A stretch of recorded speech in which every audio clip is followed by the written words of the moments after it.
Hello friends, आज की class में हम डिस्कस कर रहे हैं एनसीईआरटी का physiological effects of plant growth regulators. Normally आपको सबको पता होगा कि फिजियोलॉजी होती क्या है। आपको पता होना चाहिए कि फिजियोलॉजी का मतलब होता है स्टडी ऑफ फंक्शंस, यानी कि हम फंक्शंस की बात करेंगे। और फंक्शंस, फिजियोलॉजिकल इफेक्ट्स यानी कि फंक्शंस पर क्या क्या इफेक्ट्स पड़ते हैं, किन चीजों के?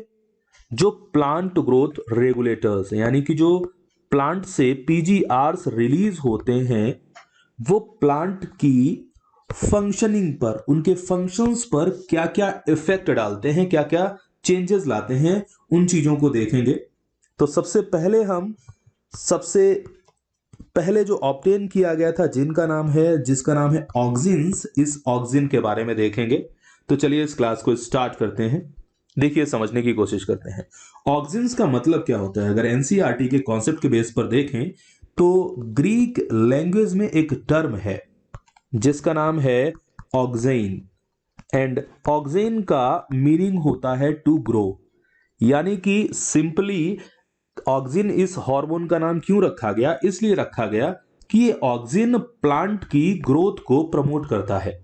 इसीलिए तो हमें पता है कि ये प्लांट ग्रोथ प्रमोटर में आता है, पीजीपी में आता है, प्लांट ग्रोथ प्रमोटर हार्मोन है ये। क्लियर है ना? आगे चलते हैं, इस रिलेटेड कॉन्सेप्ट को देखते हैं। सबसे पहले जो ऑक्सिन है, it was isolated from human urine. It was isolated from human urine. अगर आप एनसीईआरटी के कॉन्सेप्ट को देखें तो पता चलता है कि एक ह्यूमन था जिसको एक डिजीज थी, पेलाग्रा। पेलाग्रा डिजीज से सफर कर रहा था, और ऐसे पर्सन में, नॉर्मली पर्सन की यूरिन में नहीं मिलता है, बट पेलाग्रा डिजीज से सफर कर रहा था, और उस पर्सन की यूरिन में सबसे पहले ऑक्सिन को ऑब्टेन किया गया था। पहले की क्लासेस में भी हमने डिस्कस किया है कि ऑक्सिन की डिस्कवरी एक्सीडेंटल है।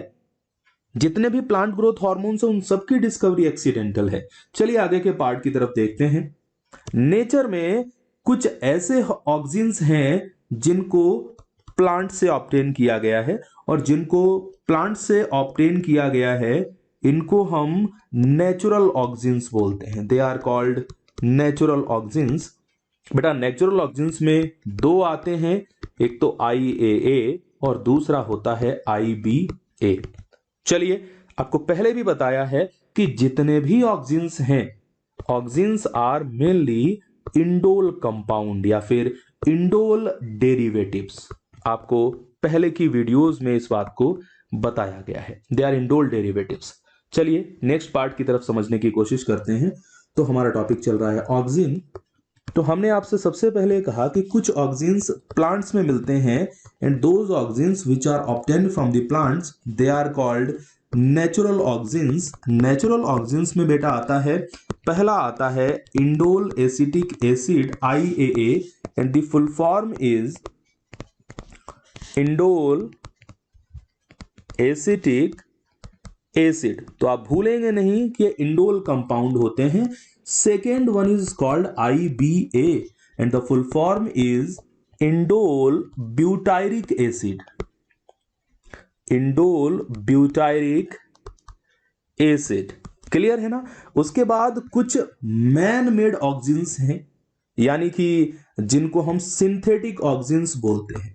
These are called synthetic auxins. तो बच्चों, सिंथेटिक ऑक्सिन्स में कौन कौन से आते हैं? सबसे पहला आ जाता है इसमें IBA, इंडोल ब्यूटायरिक एसिड। ये एक इंपॉर्टेंट क्वेश्चन बनता है कॉम्पिटिटिव एग्जाम्स के लिए कि होता क्या है। इंडोल ब्यूटायरिक एसिड ये प्लांट में भी मिलता है और इसको सिंथेसाइज भी किया जा सकता है। तो ये natural as well as synthetic auxins की कैटेगरी में आता है। दूसरा आता है इसमें NAA। NAA की फुल फॉर्म है नेफ्थलीन एसिटिक एसिड। ये भी क्या है? ये एक सिंथेटिक ऑक्सिन है। इसके बाद एक बहुत इंपॉर्टेंट सिंथेटिक ऑक्सिन आता है which is 2,4-D, and the full form of 2,4-D is 2,4 chloro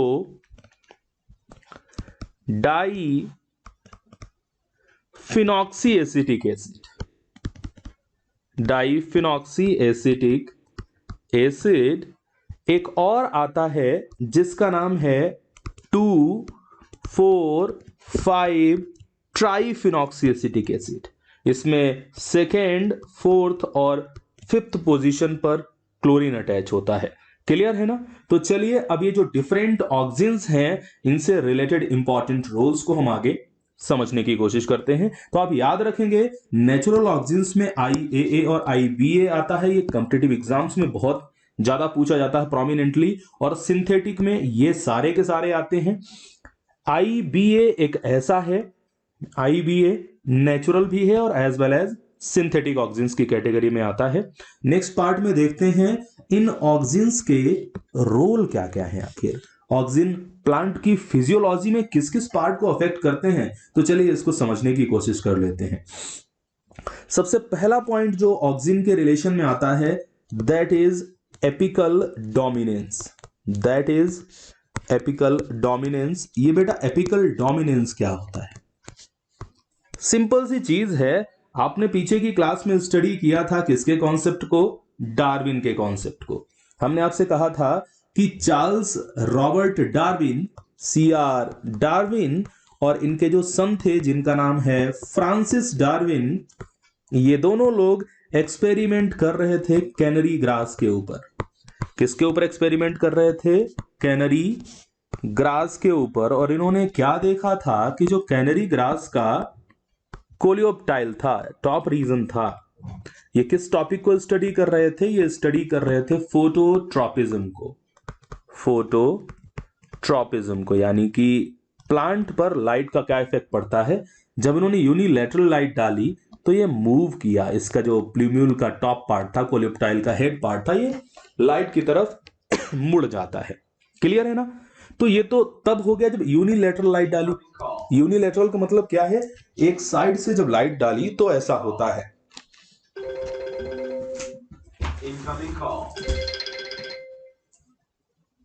incoming call.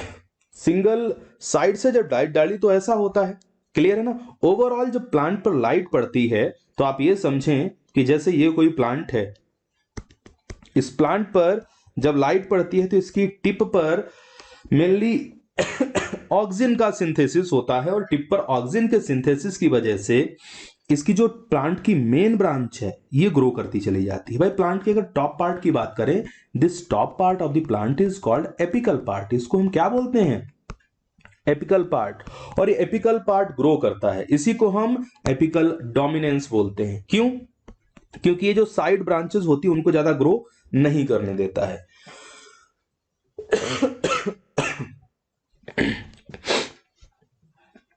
तो ये नेचर जो होता है इसे एपिकल डोमिनेंस बोलते हैं। चलिए नेक्स्ट पार्ट को देखते हैं।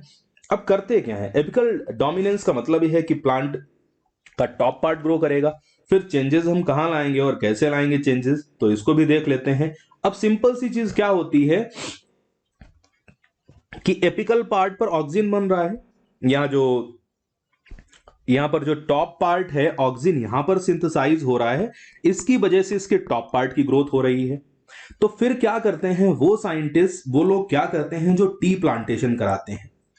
जैसे ये टी का प्लांट है, थियासाइनेंसिस, चाय का पौधा है, तो वो क्या करते हैं, वो कहते हैं कि इसकी स्टेम नॉर्मली ग्रो करती जाएगी, इसका जो टिप है ये वाला रीजन है नॉर्मली ग्रो करेगा, तो वो इतने पार्ट को ना कट कर देते हैं। क्या करते हैं? इसको कट कर देते हैं। कट करने पर क्या हो जाता है? इसका हेड कट हो गया, एपिकल पार्ट कट हो गया। एपिकल पार्ट कट हो गया, हेड मान सकते हैं इसको, हेड या फिर एपिकल पार्ट। तो हेड या एपिकल पार्ट जब बेटा कट हो गया तो इस हेड को बोलते हैं decapitated head. Decapitated head. Capita मतलब क्या होता है? हेड। क्लियर है ना? तो हेड हटा दिया, डी मतलब हटा दिया, तो डिकैपिटेटेड हेड। क्लियर है ना? तो जब इसके हेड को हटा देते हैं तो जो साइड की ब्रांचेस हैं, जो लेटरल ब्रांचेस हैं, उनको एनर्जी मिलने लगती है एक्स्ट्रा, जो एनर्जी एपिकल पार्ट अपनी ग्रोथ में कंज्यूम कर रहा था, जिसकी वजह से इसमें क्या स्टार्ट हो जाती है, इसकी जो ब्रांचेस हैं उनमें लेटरल ग्रोथ स्टार्ट हो जाती है। जो साइड की ब्रांचेस हैं उनमें क्या स्टार्ट हो जाती है, ग्रोथ स्टार्ट हो जाती है। तो चलिए इन पॉइंट्स को समझ लेते हैं। पहला पॉइंट हमारा क्या था, the first point was apical dominance, clear है ना। और एपिकल डोमिनेंस के बाद जब हम क्या कर देते हैं, जब हम इसको डिकैपिटेट कर देते हैं, यानी कि एंटीरियर पार्ट को जब हम ब्रेक कर देते हैं, काट देते हैं, हटा देते हैं, तो डिकैपिटेट करने पर क्या होता है, जो लेटरल ब्रांचेज हैं या जो साइड की ब्रांचेज हैं उनमें क्या दिखाई देने लगती है बेटा, उनमें हमको ग्रोथ दिखाई देने लगती है। एनसीईआरटी इसको लेटरल बड्स बोलती है, साइड के जो बड्स हैं, ठीक है ना। जैसे मेन ब्रांच है तो साइड में बड किसी भी चीज का है, कुछ भी है साइड में, कोई ब्रांच है कुछ भी है, वो तो वो ग्रो करने लग जाएगा, ठीक है ना। इस डिकैपिटेशन मेथड का कौन यूज करता है, जो लोग टी प्रोडक्शन में काम करते हैं। जो लोग किसके लिए काम करते हैं, जो लोग काम करते हैं टी प्रोडक्शन के लिए, वो लोग इस मेथड का यूज करते हैं। तो वो लोग यहां पर करते क्या हैं, वो लोग सिंपली क्या करते हैं कि जब इसके टी का टॉप पार्ट डिकैपिटेट कर देते हैं, तो टॉप पार्ट को डिकैपिटेट करने पर इसकी साइड ब्रांचेस ग्रो कर जाती हैं। साइड ब्रांचेस ग्रो कर जाती हैं तो साइड ब्रांचेस पर बहुत सारी क्या लग जाती हैं, लीव्स लग जाती हैं। और इन लीव्स का प्लांट किसमें यूज करता है, इन लीव्स, जब बहुत सारी लीव्स हो गई तो जो टी प्लांट की लीव्स हैं उन्हीं से तो टी बनाई जाएगी ना, तो तभी ज्यादा से ज्यादा उनको लीव्स मिलती हैं और टी का प्रोडक्शन हो पाता है।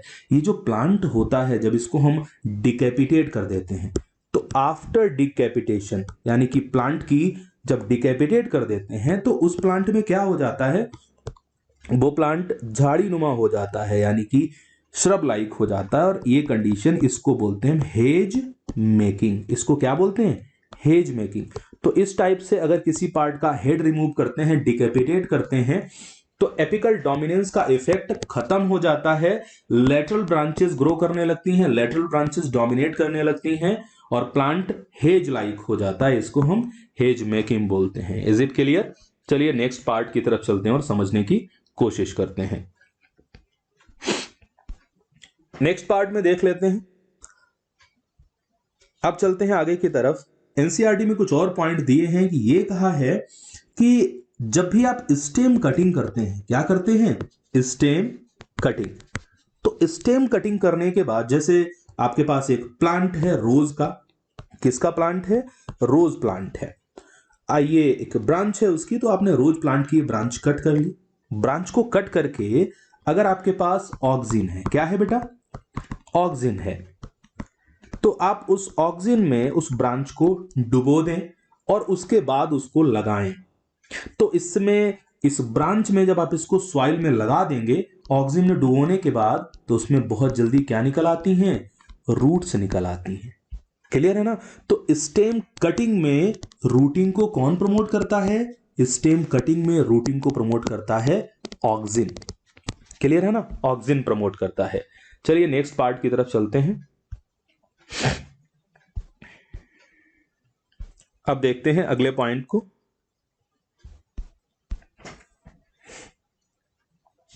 नेक्स्ट पार्ट आता है widely used in plant propagation. Widely used in plant propagation, इसका मीनिंग क्या है, इसका सिंपल सा मीनिंग ये है कि जब प्लांट्स को ग्रो कराया जाता है तो वहां पर यूज किया जाता है, ठीक है ना। स्टेम की कटिंग में या अदर पार्ट्स के रिलेशन में भी इसको यूज कराया जा सकता है। प्रोपेगेशन का मतलब होता है वेजिटेटिव प्रोपेगेशन, वेजिटेटिव रिप्रोडक्शन। तो वेजिटेटिव रिप्रोडक्शन हम जब भी कराते हैं ना, तो वहां पर इसका यूज करते हैं। एक चीज, चलिए हम टिश्यू कल्चर में भी इसका यूज करते हैं, उसको भी समझाएंगे।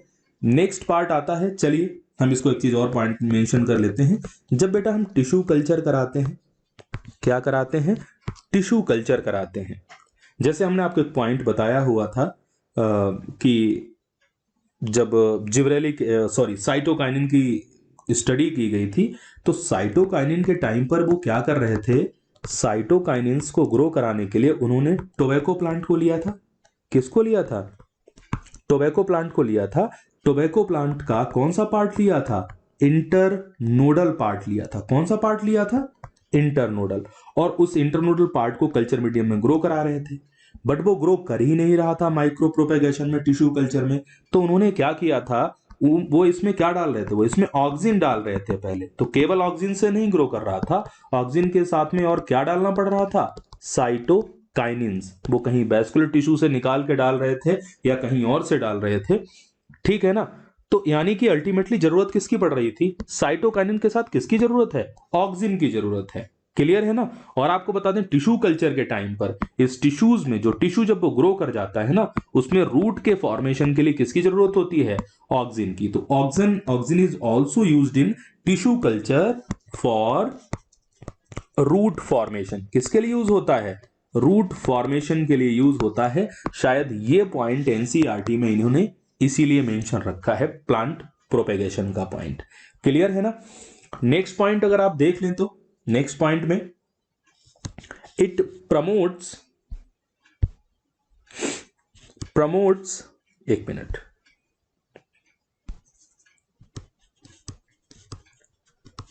प्रमोट्स फ्लावरिंग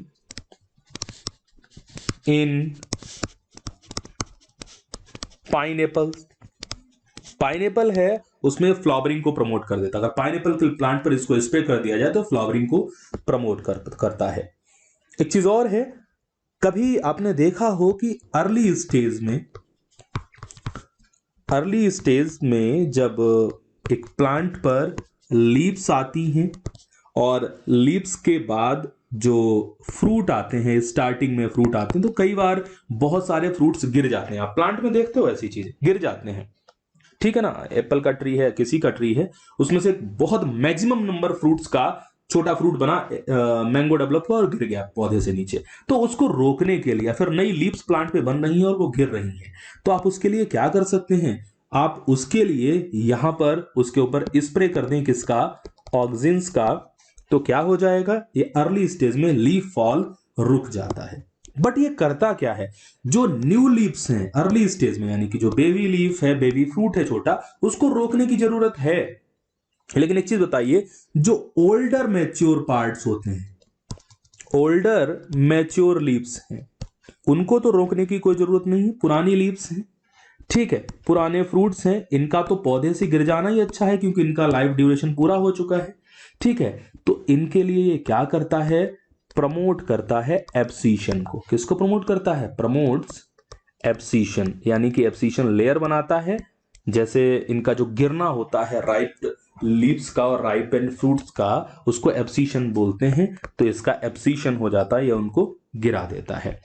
नेक्स्ट पार्ट को देखते हैं। हमने एपिकल डोमिनेंस डिस्कस कर लिया है, अब हम देखते हैं आगे ये क्या कराता है। ये बच्चों कराता है पार्थेनोकार्पी। ये एक इंपॉर्टेंट पार्ट है। चलिए हम नेक्स्ट पेज पे इसको डिस्कस करते हैं। ये कराता है पार्थेनोकार्पी। समझिएगा थोड़ा कि आखिर ये पार्थेनोकार्पी होता क्या है, कई बार पूछा जाता है बच्चों। जब आप डिटेल में पढ़ेंगे तो पार्थेनोज मीन्स होता है वर्जिन। पार्थेनोज मीन्स क्या होता है, वर्जिन, ठीक है ना। पार्थेनोज मीन्स वर्जिन एंड कार्पी, या जो कार्पेल टर्म आता है, कार्पी टर्म यूज होगा किसके लिए, फ्रूट के लिए। किसके लिए यूज होगा, फ्रूट के लिए। यानी कि सिंपल सी चीज है कि फ्रूट बनना, वर्जिन का मतलब क्या है, जहां फर्टिलाइजेशन ना हुआ, जहां कोई सेक्सुअल कांटेक्ट नहीं है, तो जहां फर्टिलाइजेशन नहीं हुआ है, बिना फर्टिलाइजेशन के किसका फॉर्मेशन, फ्रूट का फॉर्मेशन, ठीक है ना। तो उसको हम क्या बोलते हैं, पार्थेनोकार्पी। समझ में आया। तो सिंपल सी चीज है, जैसे एक ये फ्लावर है, सपोज ये फ्लावर है, इस फ्लावर के सेंटर में एक कार्पेल या पिस्टिल है, रिमेनिंग पार्ट भी होंगे। तो ये कार्पेल आपने सुना है, कार्पेल का बेसल पार्ट क्या होता है, ओवरी, और ओवरी बाद में किस में कन्वर्ट होती है, ओवरी कन्वर्ट होती है फ्रूट में। लेकिन कब कन्वर्ट होगी, जब प्लांट का क्या हो जाएगा, जब प्लांट का हो जाएगा फर्टिलाइजेशन। क्या हो जाएगा, फर्टिलाइजेशन। लेकिन अगर बिना फर्टिलाइजेशन किए ही आप इसके ऊपर क्या डाल दें, आप इसके ऊपर ऑक्सिन स्प्रे कर दें। क्या स्प्रे कर दें, ऑक्सिन का स्प्रे कर दें, तो अपने आप बिना फर्टिलाइजेशन के क्या डेवलप हो जाता है, फ्रूट। और when fruit formation occurs without fertilization, that is called parthenocarpy. एक चीज और, जब तक फर्टिलाइजेशन नहीं होता तब तक क्या नहीं बनेगा, तब तक नहीं बनेगा जाइगोट, और जाइगोट से ही बाद में क्या बनता है, एम्ब्रियो और अल्टीमेटली सीड। तो सिंपल सी चीज है, जब फर्टिलाइजेशन ही नहीं हुआ तो जाइगोट नहीं बनेगा, और जाइगोट नहीं बना है तो क्या नहीं बनेगा, सीड नहीं बनेगा। तो जो पार्थेनोकार्पिक होते हैं ना, वो सीडलेस फ्रूट होते हैं बेटा। क्या होते हैं, these are seedless fruit. Is it clear? तो इन फ्रूट्स में सीड नहीं आते हैं। नेक्स्ट पॉइंट समझते हैं। हमने आपको कुछ सिंथेटिक ऑक्सिन्स बताए थे। क्या बताए थे, सिंथेटिक ऑक्सिन्स। तो चलिए उसमें से एक सिंथेटिक ऑक्सिन है जो कि बहुत इंपॉर्टेंट है, जिसका नाम है 2,4-D and the full form is two four dichlorophenoxyacetic acid. Dichlorophenoxyacetic acid. अब बेटा इसको समझने की कोशिश करिए कि ये करता क्या है 2,4-D। 2,4-D सिंपल सी चीज क्या करता है, ये एक हर्बिसाइड की तरह रोल प्ले करता है। हर्बिसाइड मतलब, हर्बी मतलब हो गया हर्ब, यानी कि स्मॉल प्लांट्स, और साइड मतलब किलर। स्मॉल प्लांट को ये किल करने का काम करता है। मतलब, लेकिन किल किसको करता है, ये हर्ब्स में केवल डाइकॉट्स को किल करता है, कभी भी ये मोनोकॉट्स को किल नहीं करता। क्लियर है ना? किसको किल नहीं करता, मोनोकॉट्स को किल नहीं करता। तो सिंपल सी चीज क्या है, अगर किसी को लॉन बनाना है, ठीक है ना, एक गार्डन का लॉन बनाना है, तो लॉन बनाने के टाइम पर जो गार्डनर होते हैं ना, गार्डनर जो गार्डन को मेंटेन करने वाले होते हैं, ये किसका स्प्रे करते हैं, क्योंकि हमें लॉन में क्या चाहिए, ग्रास चाहिए, और ग्रास बेटा क्या होता है, मोनोकॉट, और मोनोकॉट को कौन किल नहीं करता, मोनोकॉट को 2,4-D किल नहीं करता।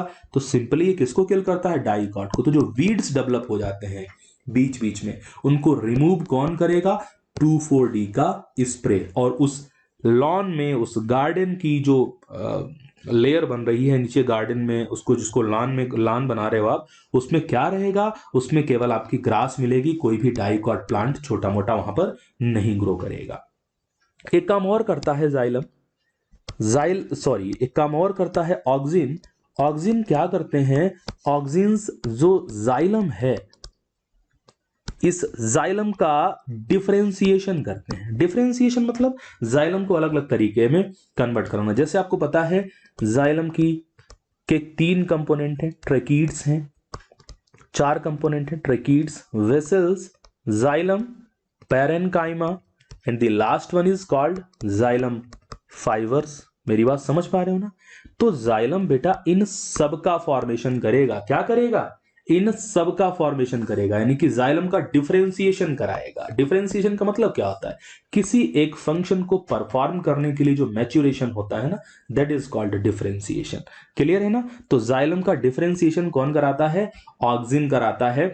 एक काम और करता है, ऑक्सिन प्रमोट्स सेल डिवीजन।